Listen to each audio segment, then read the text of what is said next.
પહેલગામના આતંકી હુમલામાં ગુજરાતના 3 લોકોના મૃત્યુ થયા છે, જેમાં ભાવનગરના પિતા પુત્રનું મૃત્યુ થયું હોવાની વિગતો મળી રહી છે। ભાવનગરના યતીશ પરમાર અને સુમિત પરમારનું મૃત્યુ થયું હોવાની પુષ્ટિ થઈ છે। આ ઉપરાંત સુરતમાં પણ એક વ્યક્તિનું હુમલામાં મોત નીપજ્યું છે।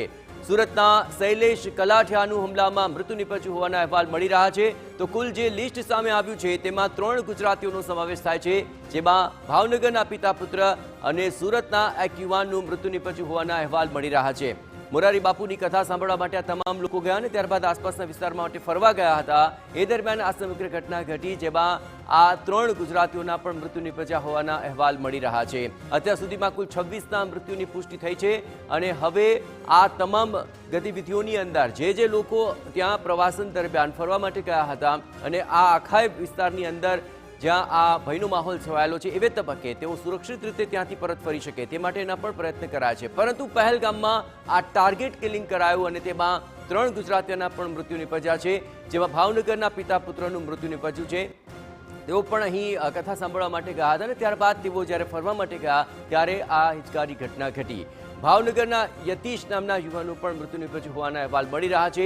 સુરતમાં પણ એક વ્યક્તિનું હુમલામાં મૃત્યુ નીપજ્યું। સુરતના શૈલેષ કલાઠિયાનું હુમલામાં મૃત્યુ નીપજ્યું છે। આપણે જણાવીએ કે આ આખી ઘટનામાં જે લોકો ઘાયલ છે તેમને પણ યોગ્ય સમયે સારવાર મળી રહે અને તેઓ ઘરે પરત ફરી શકે તે માટેની ગતિવિધિઓ પણ તેજ કરવામાં આવી છે। તો પુલવામા બાદ આ સૌથી મોટો આતંકી હુમલો, જેમાં 3 ગુજરાતીઓના મોત।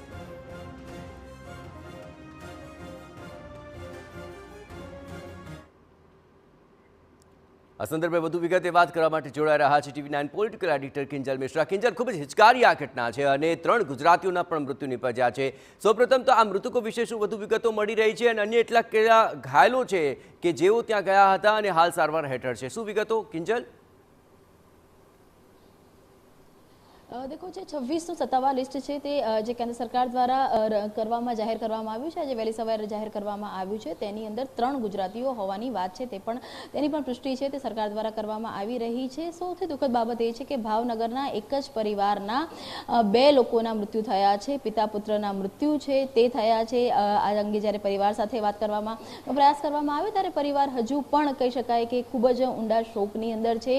આ બંને જ જે પિતા પુત્ર હતા એ કાશ્મીરની અંદર પ્રવાસે હતા, જે કથા સાંભળવા ગયા હતા અને ત્યારબાદ પહેલગામ બાજુ કહી શકાય કે જે રીતે સ્વાભાવિક છે કે પર્યટન સ્થળ છે પહેલગામ બાજુ ગયા હતા અને એ દરમિયાન જ જે રીતે ગોળીબાર થયા હતા અને તેમાં આ પિતા પુત્રનું મૃત્યુ છે તે થયું છે। તેની સાથે જ સુરતના પણ એક જે રહેવાસી છે શૈલેષ કઠારિયા, તેમનું પણ મૃત્યુ થયું છે। હાલાકી સુરતની જો વાત કરવામાં આવે તો સુરતના જે રહેવાસી છે તેમનો પરિવાર છેલ્લા ગત વર્ષે જે મુંબઈ છે તે સ્થિર થઈ ચૂક્યો હતો, એટલે એ તેમના જે મૃતદેહ છે તેમને મુંબઈ લઈ જવામાં આવશે, પરંતુ ચોક્કસ ભાવનગર આજે શોકાતુર થશે, કેમ કે જે એક જ પરિવારના પિતા પુત્રની મૃત્યુ છે તે થઈ છે અને તેની સાથે જો એમઓની વાત કરવામાં આવે તો આતંકવાદીઓ દ્વારા મહદઅંશે કહી શકાય કે જે આ 26નું પણ જો જે લિસ્ટ જોઈએ તો તમામ પુરુષો છે, એટલે કે મહિલાઓ કે બાળકો ઉપર કોઈ પણ પ્રકારનો એટેક કરવામાં નથી આવ્યો, પરંતુ પરિવારના જે પુરુષો છે અથવા તો જે પુરુષો છે તેની ઉપર એક એટેક છે તે કરવામાં આવ્યો છે, જેને લઈને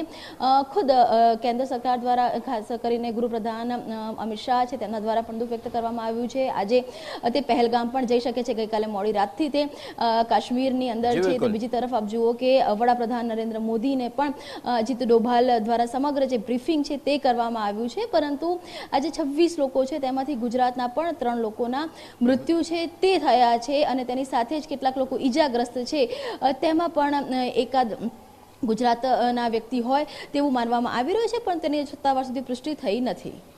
બિલકુલ કિંજલ, તમામ ગતિવિધિઓ પર આપ નજર રાખતા રહેજો। તો 3 લોકોના મૃત્યુ કે જે ગુજરાત સાથે સંકળાયેલા છે, કુલ 26ના મૃત્યુ, અને આજે પહેલગામની અંદર અમિત શાહ પણ પહોંચશે અને ઘટના સ્થળનું નિરીક્ષણ કરશે। આ ઉપરાંત આજે આ તમામ સુરક્ષાઓને લઈને પણ જે અત્યારે ટાર્ગેટ કરાઈ રહ્યો છે તેમાં એનઆઈની ટીમ પણ ત્યાં પહોંચી છે।